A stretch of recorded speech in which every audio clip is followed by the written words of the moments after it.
And now it's time for I Can't Even with Lefty Tuddington. Hey friends, it's your old pal Lefty, and I think now's a good time to start talking about Star Wars, and to clear up a few things that have just been rolling around out there from a vocal but very loud minority.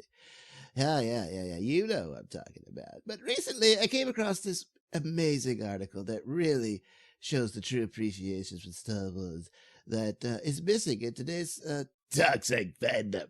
This comes from Cinema Blend, an article by Corey Chichizola, in which Rian Johnson explains the timing, and that's important, the timing of his Star Wars trilogy. As you might recall, right before The Last Jedi, the greatest Star Wars film ever made, certainly the most creative, the most artistic, yes, true to its artistic vision. Yes, it quite is. It isn't just a popcorn entertainment film. No, it is the absolute greatest Star Wars film ever made. And you know it's true. You hate yourself, and so you want to spew your self-hatred to everyone else, and that's why you won't admit it. But that's what it is. It's the greatest one ever made. And, well, before it came out, Lucasfilm wisely, of course, offered him to develop his own trilogy of Star Wars films that would, come out after they concluded this sequel trilogy. And so, he's been steadily away working on this and developing it. It takes time. You don't just slap it together and throw it out there like you apparently want it to do. Yeah, that's probably what you want. Yeah. But anyway, so, he's been working on his brilliant film. And I know it's brilliant because all the critics who've seen it says it is.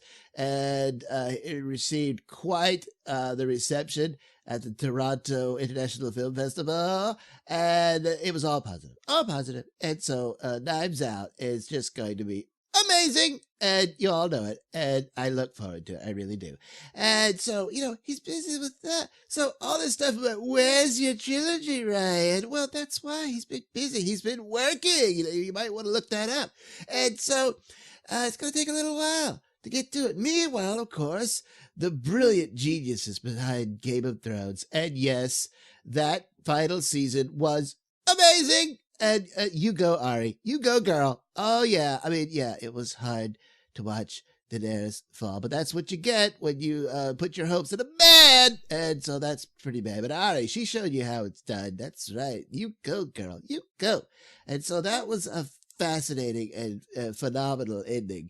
And, kind of like Last Jedi, in a sense, in that, of course, the fans are all upset because their expectations were subverted. And that, of course, is the brilliance of Rian Johnson. Because, people say, what's good about it? Well, that's it. That's what it is. You all thought you were going to get this popcorn entertainment film that would be exciting and have an adventure. Oh, and Luke was going to teach Rey the ways of the Force as if she needed to be taught, like she needed some man to explain it to her. You know what I'm saying?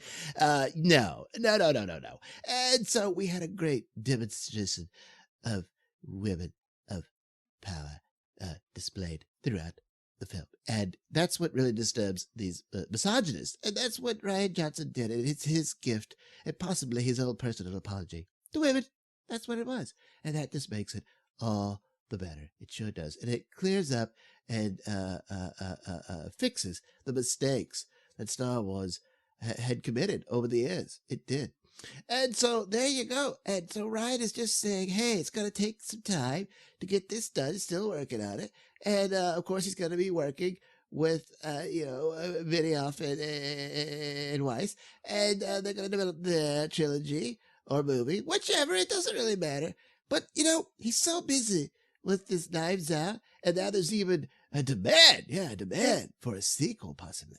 And so, boy, he's going to be so busy with that. It saddens me to say that it might come to pass that he would say that he just doesn't really have the time to devote his talents to Lucasfilm. As much as he's grateful and enjoyed his time with them, he's got his own thing to do. And you got to understand his own creation would be his own personal vision rather than, granting his talents and skill and amazing vision to Lucasfilm, to someone else's property, you know?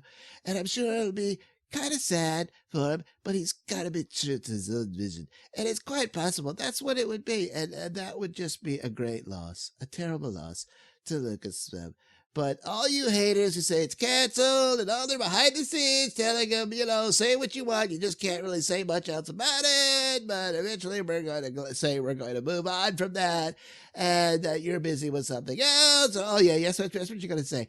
But it's all hateful lies because clearly, Rian Johnson was a genius in showing that Luke Skywalker was just a scared old coward. And that you didn't expect that. You didn't. And that's what's so clever. That's what's so clever about it. So all you people who are upset about that, you know, eat it. Just eat it. I mean, I can't even. This has been I Can't Even with Lefty Turdington.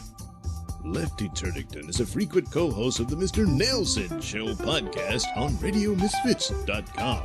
The views and opinions of Lefty Turdington do not necessarily reflect those of RadioMisfits.com or any other platform he may appear on. So, any comments and or complaints should be sent to someone who cares.